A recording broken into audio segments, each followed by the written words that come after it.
with Colombian riders primarily racing and riding in Colombia with a view to building up in the next couple of seasons. But a great attack there. Riccicello looks focused, trying to get back onto the wheel of the South American here. Aggressive racing, and still the hardest part, Jens, of this climb to come. This is fantastic. Yeah, you see, these are still some of, not the flatter parts, but it's certainly not incredibly steep yet, as we've just lost our pictures. But just going through that group, the last rider I think we haven't mentioned yet was Mathis Rondel, the white jersey wearer for France. So he's still in that group. I've got 2 Italians, 2 Mexican riders, maybe just off the back there. And, well, the other riders we've mentioned, Pinzon, of course, Lesser, Riccicello, and I forgot everything now. Might be missing 1 or 2 riders. Yeah, just thinking that we have not seen Archie Ryan, for instance. That's one of the riders. Simon Dalby here, Johannes Wilks, some of the names that we did expect that we aren't seeing right up there at this point of the climb. Indeed. I did see Archie Ryan, another attack. This is about the 5th attack now from the Colombian, who's clearly feeling fresh, but at what cost are these going to come? Straight over the top, Riccicello, though. Sees the moment, senses it's time to go. Hasn't opened up much of a gap, but a real sharp acceleration there. Glances around, maybe slightly half-hearted there. Just a little tester. And here's the rider from Italy, just now moving round to the front, who I haven't quite identified just yet. But we've got 5 riders now moving clear.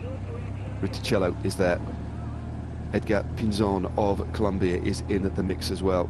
Le Cerf of Belgium is just towards the back of that group as well. And then there's the man in the white jersey, I think, as you say, that is the Frenchman, Mathis Rondel. And meanwhile, labouring a little bit further down the mountain. Not too far down yet, but maybe it looks like he's the best part of 30 or 40 seconds behind. And still 7.2 kilometres to the top of the fearsome climb of the Col de la Loze here on stage 6 of the Tour de l'Avenir. Another attack. Well, this man is like a Duracell buddy, keeps hitting them hard. And again, the Colombians will be going back to what we were talking about earlier on, Jens, and the advantage for the Colombians in this sort of field because of the amount of time they spend at altitude. They're used to doing these sorts of efforts at this sort of level, aren't they? Yeah, absolutely, but I'm not sure this is the best tactic, just constantly attacking. We just spoke about the right. Here we've got the group. It's the 2 Italians, Pellizzari and Piganzoli. I haven't quite figured out who is who, but the rest of the group, the other remaining Mexican rider, Muniz, and then the riders we've been talking about the entire time. But I'm just thinking about those 3 riders behind. They're just setting a consistent pace, working together. They might not benefit from sitting in the wheel of these gradients, but they're definitely setting their own pace and not going over the limit too much. And I think some of these riders at the front, just by that attacking constantly, they are going to lose something towards the top of the climb. So maybe the right tactic by Wilks and by Dalby, and there was another rider with them, I think, Tercero, I think, from the top of my head. They might be doing the right thing by just not following these attacks and just doing their own tempo and maximizing their speed up the climb, while these riders are riding a race and maybe losing some speed by doing it. Yeah, I do think the smartest way to ride a climb like this, well, depending. Some riders like to attack it, punch, because it breaks the rhythm of the riders behind, puts them in and out of the red zone. But of course, it's not just, you don't have to respond to those attacks. You can just keep trying to make the most linear, or create the most linear sort of effort is ideal. You can moderate, you can go a little bit quicker, a little bit slower. But once you start going deep and pushing yourself into the red altitude, recovering from it is very hard. But the Colombians will know that, and they do race in a very different style, going back to the early days of when the Colombians first came over to Europe and raced in the early 80s in the Tour de France. They race with real style, verve, panache, but they do it differently, and I do love to see it. And there is the yellow jersey, just a little bit behind. And this is the part of the climb. This gradient, this type of gradient, is what characterizes the Col de Loze. This is what separates it from a lot of the other climbs out there in the Alps, is this constant rise and fall. Still always very steep, but little bits of flat, then up to 15 and 20% and back down again. So hard to measure your effort on a climb like this. And arguably, this is still part of the easy section. The steepest portions are still coming up. So we've got the early selection, but you've seen there Dalby just maybe 30 seconds behind. That's not over yet. He's almost definitely going to catch someone if they blow up from this front group. And just going back to what you just said about managing that effort, I think we've seen Isaac del Toro. He responded quite easily to the first attack for Mexico, and then when the second attack went, he just did his own pace, let the riders go, came back at his own pace, and that's an interesting one to look at. Either he's not able to follow the attacks, or he's just decided, you know, this is the tactical situation, they're just going to keep attacking. I'm just not going to follow and ride more efficiently.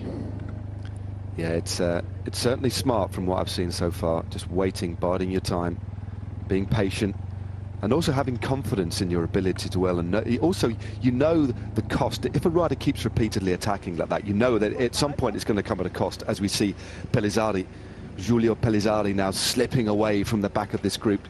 Can't hold on any longer, but he's certainly not panicking. Still riding well.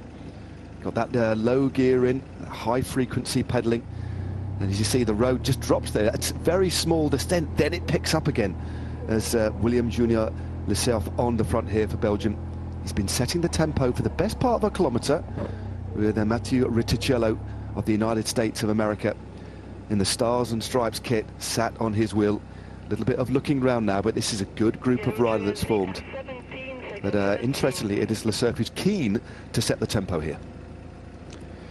Yeah, and he has a reason as well to set the tempo, because he's probably of this group the furthest down on GC, although I think Muniz might be a little bit further down actually. But he's in 30th place, 2 minutes and 29 seconds down on our leader Dalby. So that's a little bit less to the rest of this group. But I actually think, just looking in the background there, I think it's Teixeira who's coming quite a lot closer to this group, and Dalby is not that far behind. So the pace has definitely dropped since we saw those attacks. Yeah, it definitely has. 5.7 Ks to go. You can see now it's almost like we're on a different climb.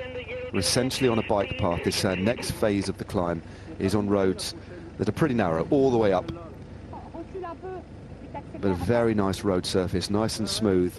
But what that doesn't do, unfortunately, is mitigate at all the brutality of the gradients, which will continue to get steeper and steeper and steeper. 5.5 Ks to go, but it's the last 4.5 kilometers of this climb which are absolutely savage. Bounce between 9 and 11%, with pitches of up to 20% as we wend our way around yet another hairpin bend, and the road flattens again, offering these brief little opportunities to get back on, but as soon as you latch back on again, the road kicks up. Yeah, it's about 10 seconds to Teixeira and 15 seconds being reported for the yellow jersey Dalby. But they're having to do all their own work, and I'm pretty sure some of these riders are not doing their maximum effort. They're still sitting, just sort of managing their effort, not maybe going full gas. You see some of the riders really eager to work. We've seen Piganzoli working at the front, Lecer, Pinson, but I don't think I've seen Mathis Rondel do a single turn on the front. And of course he's not obliged to do a turn at the front, but it just says something about what place of mind these riders are in. Rondel has clearly just decided he's going to save energy, he's going to follow, but he's not going to attack himself. And here again, Del Toro just lets the gap go because these riders have accelerated up a steeper pinch. And I assume he's going to just wind his way back slowly by not going into the red and then riding more efficiently that way. Yeah, it's moderating the climb as best as possible. A little acceleration there, a sharp, stinging acceleration, although he's throttled it back a little bit now. That was David Piganzoli on the front, just behind him, ever-present William Junior Lecerf. But just looking at the composition of the general classification, the man who's set to gain the most is Mathis Rondel, he said, of France. Sitting pretty, confident in that white jersey. But I tell you what, Simon Dalby isn't too far away. He's pacing himself exceptionally well. Couldn't quite match the pace of the Colombians lower down the climb. And as we just look at Isaac del Toro towards the back of this group, as the road continues to snake its way up this climb. And the difficult thing about the last kilometre is that it's pretty straight. At the moment, you've got this sinuous climb, almost like a corkscrew effect. But as we get towards the top and this climb opens out, as we go past the ski slopes here to the left and right, you can just see the road open up in front of you. It's straight up in front, and they're even harder, I think, to tackle. This climb plays mind games, it really does, and of all the professional runners that have ridden it, most have said that it's probably the hardest and strangest climb in the Alps. And this is in fact the 8th highest paved road in the whole of France, or the highest paved, 8th highest paved mountain path, should I say, in France. The motorbike just moves away a little bit, and we get a good impression, or the best impression we can, of the gradients coming towards the top of this climb. Now 4.4 k's to go, and still we have this clutch of riders together, 8 riders there, and the rider with most to gain at the moment is the man in France wearing the white jersey, Matthias Rondel, who sits in 2nd place overall, only 13 seconds behind Simon Dolby. Yeah, it was Muñiz, the Mexican rider, setting the pace just now. He's moved to the back now, I think. He's the only rider who's really not a factor in the overall general classification. He's about 12 minutes down, so we don't really have to look for him in the general classification. All the other riders have definitely got something to gain in the GC. It's now his countryman Del Toro moving to the front for the first time, I think, this climb. So it's interesting to see. Is he going to up the pace? Is he? Well, it does look like it, because there's some riders out of the saddle at the back. It's strung out now, where it wasn't just a minute ago.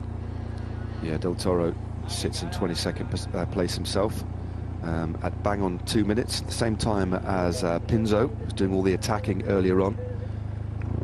This is a big acceleration by the man from Mexico. He's been aggressive so far in this race. He's got a little bit of time to make up. Not too far behind is the American, the young American Matthew Riccicello. Of course, everybody's young in this race. All under 23s. Another slight flattening, carrying momentum into the this little hairpin, and there's a split formed. A couple of riders now dropping off the bat because of the tempo being set now by the Mexican rider, shattering this group in the process. Yeah, he's definitely accelerated, and I think he's just setting his own pace now from now to the top. A lot of riders getting drops. Muñiz was the first to go. Then I think we saw the Italian Pellizzari, and now it looks like Pinzon, our attacker, has dropped. Rondel also off the back. There's only a couple of riders still left, as Lecero also gets dropped. You see that little glance across from the Colombian rider. It glanced into the eyes of the Frenchman. This is the hardest part of the climb now. Le Cerf now getting dropped as well. So there's 3 out in front. Isaac del Toro looking very good. Matteo Riccicello in 2nd place, looking behind, and you'll see the Italian. I think that is Piganzoli. Pellizzari, who's dropped a little bit further back.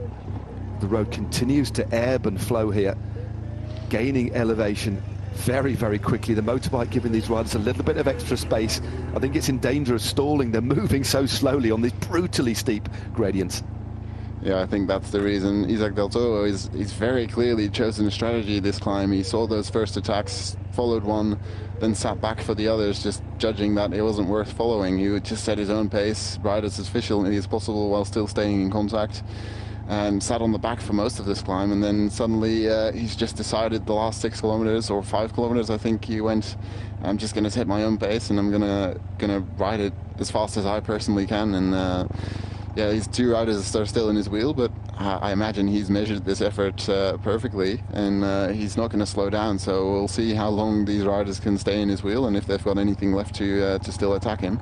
But Piganzoli also looks to be suffering now. He's bent low over his handlebars. He certainly is. You generally tell when a rider's starting to suffer, not just from their facial expressions as they twist their face as they bite against the pain, but also the body starts to shift on the bike. You shift forward on the saddle, shoulders get a little bit more rounded, struggling to find the right gear, but he's still there. He's latched onto the back, but he is certainly suffering. Everybody is fighting their own personal battle up this climb. Still 3.5 kilometers to go, but I tell you what, Del Toro looks pretty calm there. Riccicello looks good as well. Beautiful low cadence there from all of the riders in this front group. And they've stolen the best part, I think, of 20 seconds over the second split, who are now getting distanced. And this does look like it was a clear plan from the Mexican rider to set that tempo, rode patiently, didn't get involved in any of those earlier attacks, particularly by Munoz, but is now not even looking round, not even looking for any support, but look at the views that we are treated to as we head towards the top of the Col de la Lode. It is nothing short of magnificent.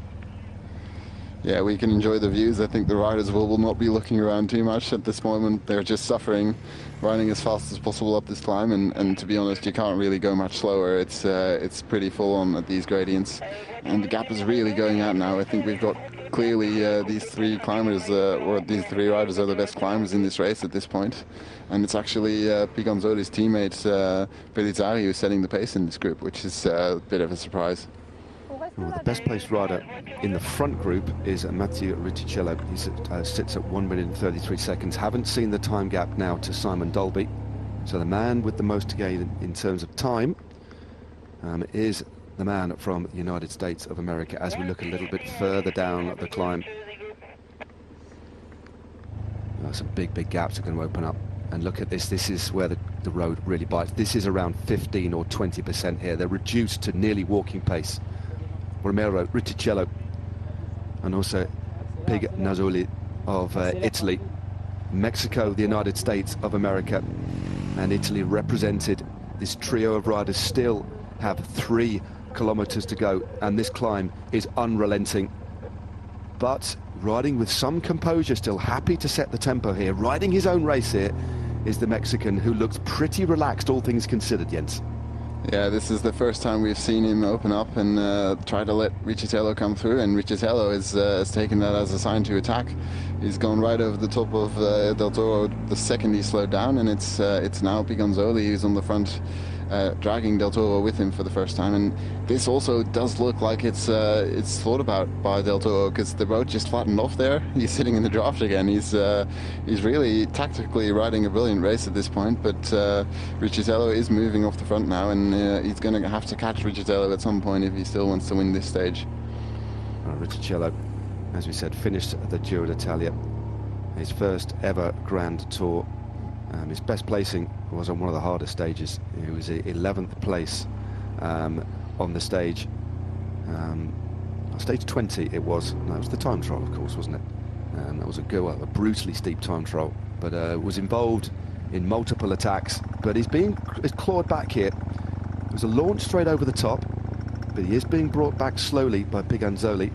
Although, just a matter of meters here equates to 5 or 6 seconds, doesn't it? As the road kicks again. And these riders will be using exceptionally low gears, but even those on these fearsome slopes don't make it very easy at all. As our motorbike stops again, Riccicello comes into view. The Mexican Del Toro trying to close the gap to this American. South America, North America, Italy represented in the front as the riders are scattered all the way down the Col de la Lode, one of the most fearsome climbs in cycling. This is a monumental stage. 2 more difficult stages to come in the Alps as Riccicello crests another one of these small rises. The road briefly relents and then horribly kicks again. Yeah, it's really interesting riding from Del Toro. He just drew out an attack from Riccicello there.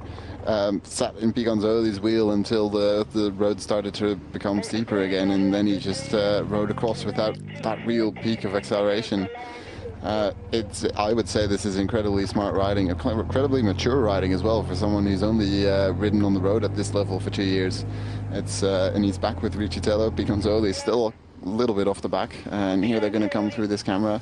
I'm hoping we can get a timing to some of the riders behind. We just saw Simon Dolby being mentioned at, what was it, 1:15, but I think that gap's going out even more now. It certainly has. Remember the time gap, 1:33. The best placed rider in this group is Matteo Riccicello. He has got Isaac del Toro for company, and the man who's still fighting gamely, David Piganzoli, the 21-year-old Italian, rides at pro team level, rides for Yola Cometa. Yeah, so this is Pellizzari at just over 30 seconds. We saw 2 more riders come into view there, who are going to be just over 40 seconds, I think. Here, Pinson and Lesser. And I think we're just waiting for Mathis Rondel behind him. He's the best placed rider in this group, and he's still gonna probably be up there on the GC. Teixeira is just coming in behind him there at just under 1 minute at this point. Yeah, just behind the Frenchman. These gradients are so steep. It's very difficult to actually ride at any pace but your own. It's hard to follow the wheel here.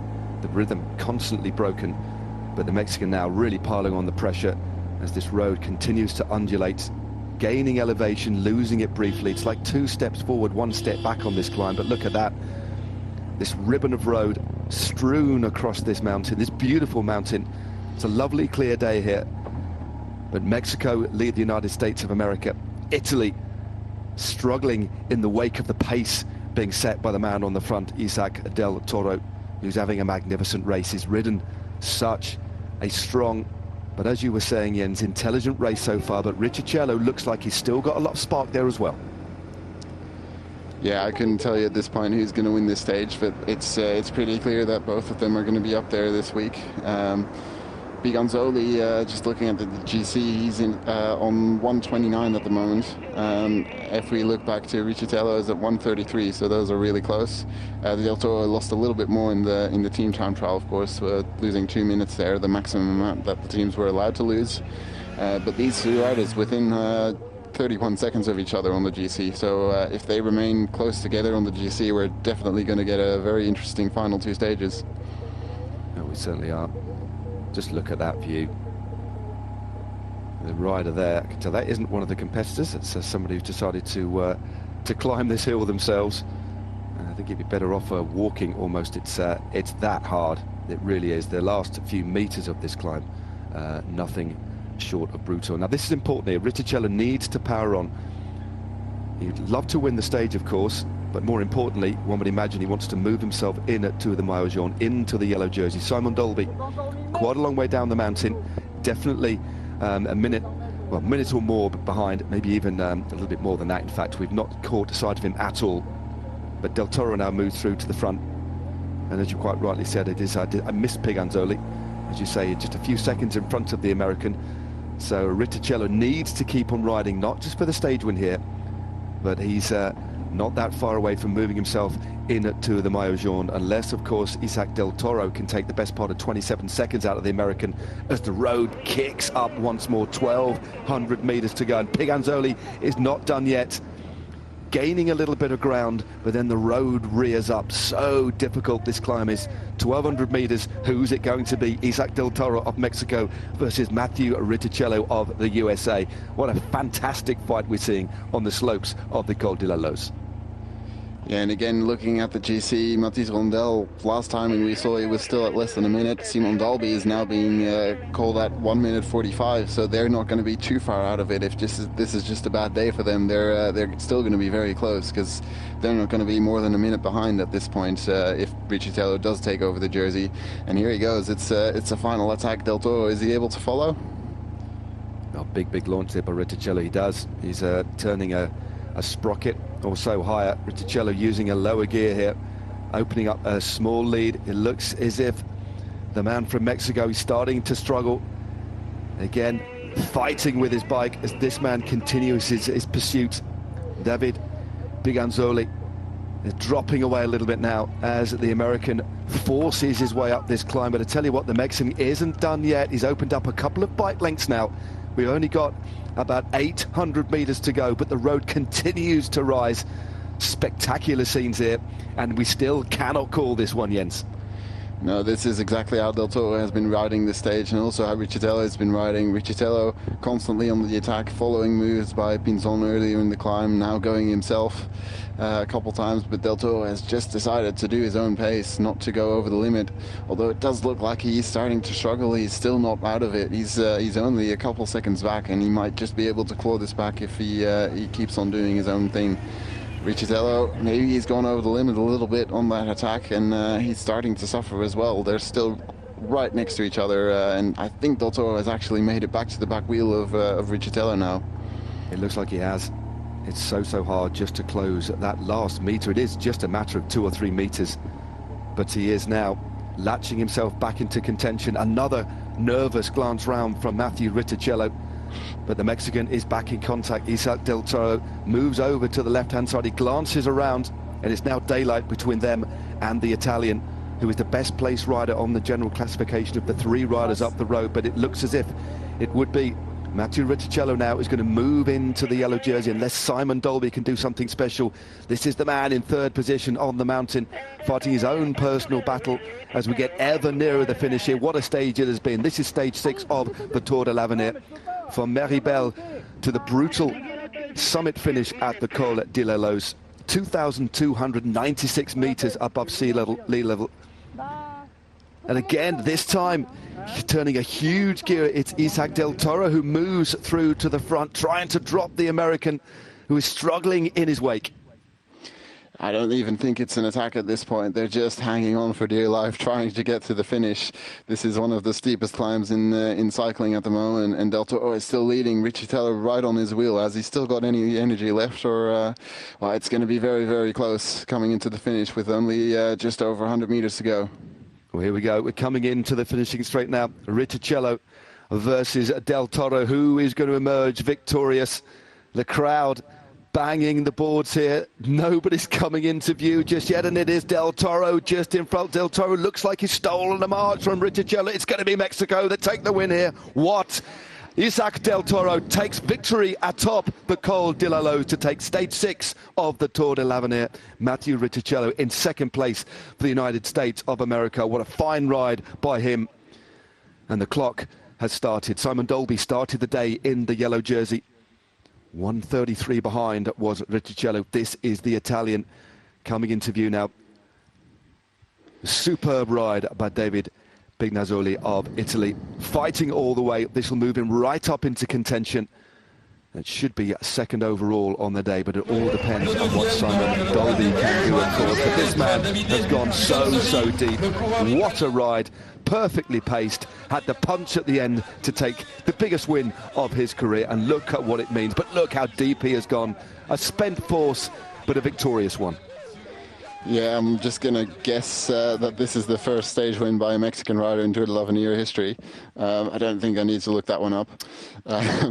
Just going to put it out there. I think that must be it. 30 seconds for Pignazzoli on this stage, and now we're going to get his teammate Pellizzari, who's going to lose more than a minute. So the gap's really going out on that final steep kilometer. Del Toro just paced it perfectly. He did his own thing. He didn't go with those accelerations early on the climb, and that benefited him at the end.